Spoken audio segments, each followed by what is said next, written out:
Buenos días, buenas tardes, buenas noches compañeros. Nuevamente aquí con ustedes. En este caso hablaremos del capítulo 2 acerca de cómo nace o cómo inician las ideas para los proyectos de investigación.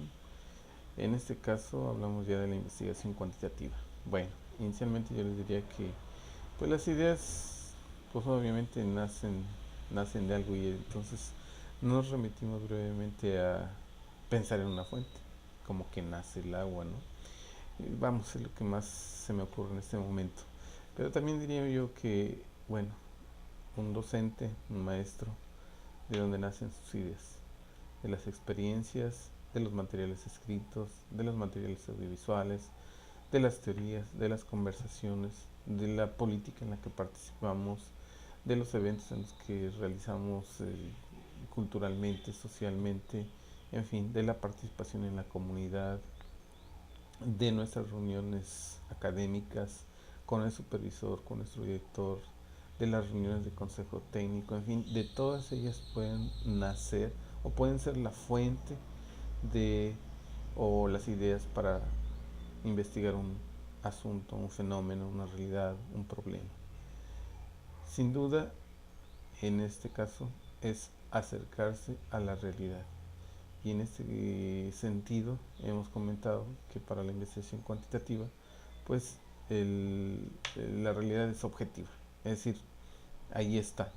Y como nosotros la palpamos, la sentimos, también tenemos nuestras creencias, nuestras hipótesis, nuestras ideas del por qué sucede esto.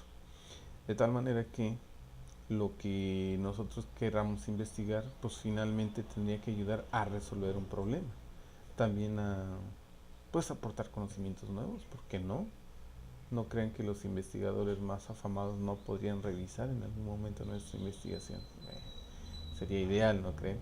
También generan nuevas interrogantes. O sea, ya investigamos algo, pero a partir de las preguntas que nosotros hicimos, más adelante podrían surgir otras nuevas preguntas.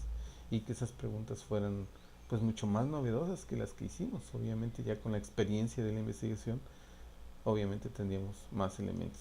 Y alentadoras en el sentido de que se fomente la investigación. Es decir, que me aliente a seguir más. Bien, entonces hablemos brevemente de estas cuestiones. En un principio, digamos que para insistir en que de dónde se generan las ideas, pues no insistiría más en que cuando hablamos de investigar sobre nuestra propia práctica, muchas veces el docente en sí mismo se siente rebasado.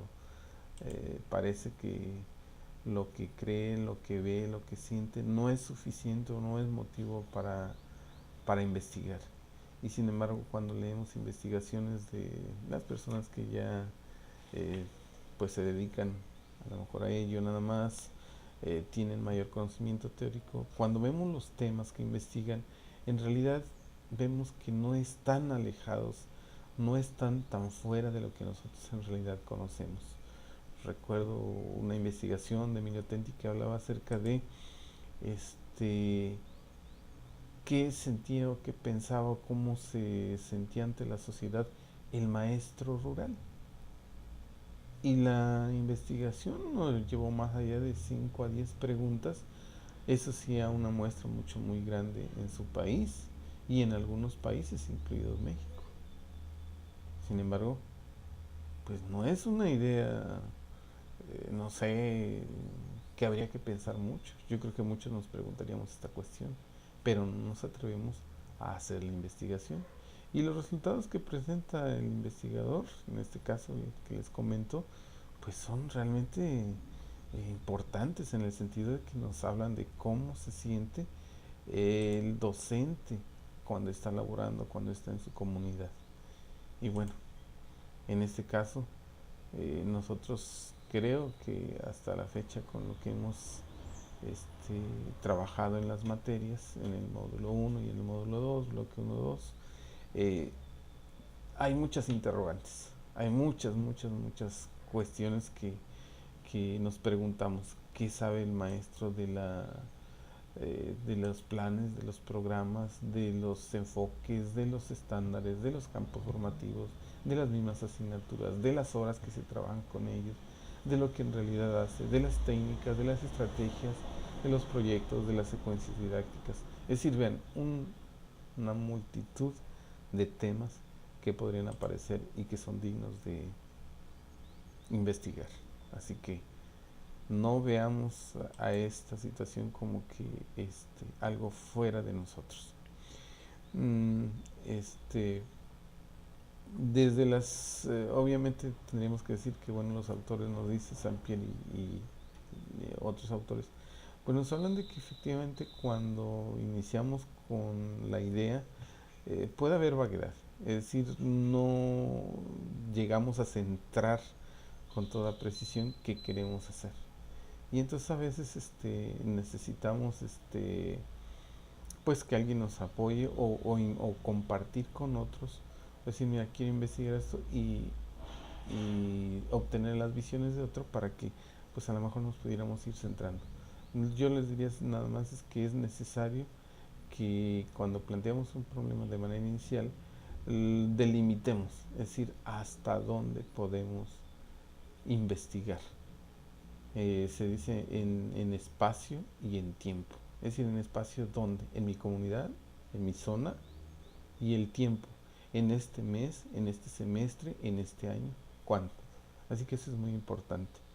El otro asunto que tiene que ver con cuando iniciamos una investigación es la necesidad de conocer acerca de lo que estamos planteando. No vayamos a plantear también un asunto, un tema que puede ser importante, pero del cual no sabemos nada. Se me ocurre decir en este caso, pedagogía sistémica, constelaciones familiares. Sabemos, conocemos, lo hemos escuchado. Entonces, si no es así, no pongamos un tema como este. Tenemos tantos temas que podríamos estar trabajando sin necesidad de buscar algunas cuestiones que pueden ser relevantes para la educación, pero que en este caso no forma parte todavía de nuestro acervo pedagógico, académico, didáctico, en fin. De tal manera que entonces, ¿qué vamos a investigar? Pues situaciones que estén más cerca de lo que nosotros conocemos. También estar claros de que esa idea de que ese tema sí tiene estudios anteriores, es decir, sí vamos a encontrar bibliografía. Sucede mucho, muchísimo, pero muchísimo en verdad, que cuando queremos investigar, cuando ya planteamos un problema, de pronto nos dice, bueno, pues vamos a ver qué libros tenemos, y resulta que en caso extremo no tenemos ningún libro. Y andamos preguntando a todo el mundo y tenemos solamente las ideas. Entonces, esto no podría ser así. Tiene que existir la bibliografía, tiene que existir los documentos, los ensayos, en fin, que nos den información respecto a cómo está ese asunto, ese problema que queremos investigar. Otro punto muy importante es la perspectiva principal desde el cual se aborda la investigación. ¿A qué me refiero en este caso? Si son asuntos de, por ejemplo, si hacemos un estudio sobre las organizaciones sociales que se forman en las ciudades, en los pueblos, bueno, pues seguramente la perspectiva tendría que ser desde la comunicación, comunicólogo, de los comunicólogos, perdón. Pero si, digamos, hablo de, por ejemplo, se me va el nombre, perdón, abuso sexual infantil, pues obviamente que sabríamos un poco, pero tendríamos que tener una perspectiva más psicológica o más cognitiva, desde donde lo queremos abordar. Y en nuestro caso, más concretamente sobre la realidad educativa en el contexto escolar, pues obviamente que a lo mejor tuviéramos que hablar, si hablamos de los maestros, acerca de sus creencias respecto a la reforma, la alianza, carrera magisterial, en fin, pues entonces nosotros tenemos que tener suficiente información. Así que esa perspectiva, desde luego que nosotros, si habláramos de los maestros, pues podría ser desde la perspectiva misma de la función docente, de la didáctica, de la pedagogía, de las técnicas, de las estrategias que deberían de conocer los maestros. Esa podría ser la perspectiva. O sea, desde qué disciplina, desde qué ciencia estaríamos abordando esa investigación. Y el otro punto muy importante es el enfoque, que esto creo que ya lo hemos insistido, cuantitativo o cualitativo. Así que espero que estos dos puntos pues los tengamos muy precisos. Pues obviamente entonces creo que tenemos una tarea, un buen tema, tener suficiente literatura, tratar de evitar la vaguedad que en un principio puede ser un gran problema. Y bueno, aquí incluso en el libro nos dice una parte que pues ver una película romántica y decir las ideas de la investigación, si son cuantitativas o son cualitativas, a lo mejor no serviría.